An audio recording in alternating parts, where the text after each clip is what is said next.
Thank you, member. Recognizing the member from Prince George Mackenzie. Thank you, Madam Speaker, and glad to get up today in the part of this debate for Bill 8, the Carbon Tax Amendment Act. And all I can say is that it's about time. It's about time because of how much stress this tax has caused British Columbians. How much has this impacted families in this province? And yet the government stayed clinging to a failed policy that didn't reduce emissions. Its own budget numbers, its own and academic research has shown that it didn't reduce emissions in the province as it intended. So it's about time that the province finally axes the tax. It's raised the cost of pretty well everything in this province. When you go grocery shopping, the inputs you have from the farmers who produced your food, all of that cost has gone up for them. For the truckers, the trucking industry, bringing that food to the grocery store, all of that cost has gone up and gone into the price of food, making inflation go up for British Columbians.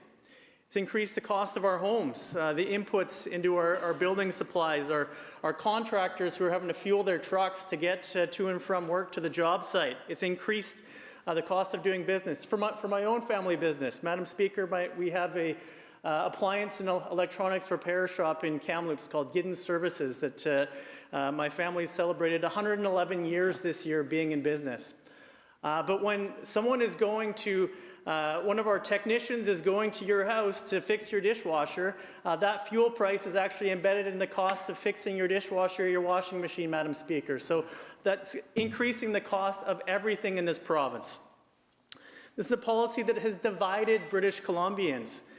Rural BC, pitting rural British Columbians against urban ideas for how we move forward in a good way with the climate.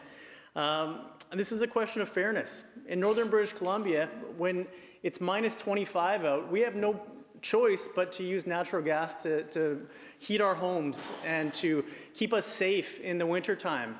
Unfortunately, the government pushing heat pumps does not work effectively in northern British Columbia at minus 25. It's not the same. So this has always been a matter of fairness. But don't take my word for it. The NDP have known this all along. And I know that the Minister of Energy spoke earlier in this debate. And let's go back to something that he said in 2011 in this House.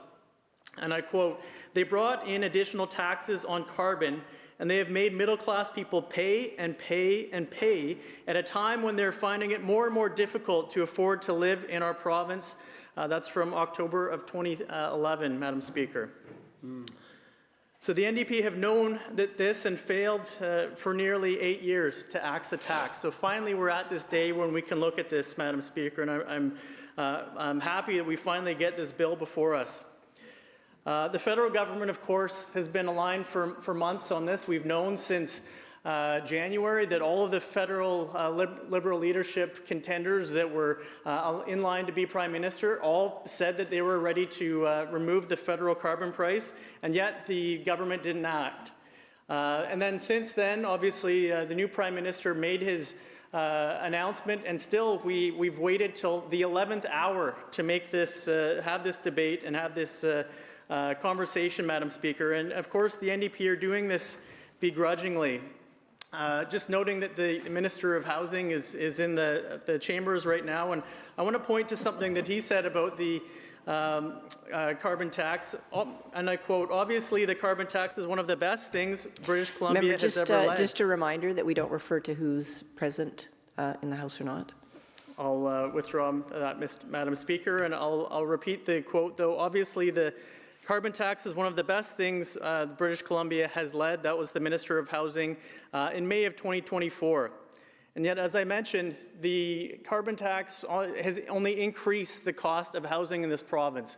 When those people who need to get to work, they're forced to fuel up their F-150, that makes a big difference to the cost of the inputs of building our homes. I'm going to speed this up, but I want to talk about what this carbon tax has meant to constituents in my riding. I've only been elected since October, but so many letters of people showing me their Fortis bills and the fuel prices and seeing that the carbon tax has impacted them personally. I want to actually read one of these letters because I have so many to pick from, but this one in particular I'll read today. Like many folks in your jurisdiction, we are begging for a reprieve on the carbon tax for home heating. In the north, we don't have as many options for electric-based heating given our climate and efficiency. My husband and I live in a Step 3 code home, and our gas bill is well over $250 last billing cycle. With the carbon tax and the sales taxes that are added, it's over $100 a month more than it was when we lived in a less efficient home of the same size. It hasn't even gotten really cold yet. Like so many British Columbians, we are suffering. I'm disabled and my husband works full-time. We are barely getting by. $100 per month may not seem like much, but it's a lot for us. I'm begging you and your party to introduce legislation to either eliminate completely or reduce the carbon tax on residential gas customers to 2%. Please stop the suffering and hardship of the vast majority of people living in the province. Well, today, I'm happy that we can finally vote and get rid of this tax to help people like Sarah and Beaverly to actually afford to live in this province again. So with that, Madam Speaker, I'm going to cut off my time, but this bill, of course, we could spend all day talking about the impacts of this tax, but thank you for the opportunity. It's time to axe the tax in British Columbia. Thank you. Well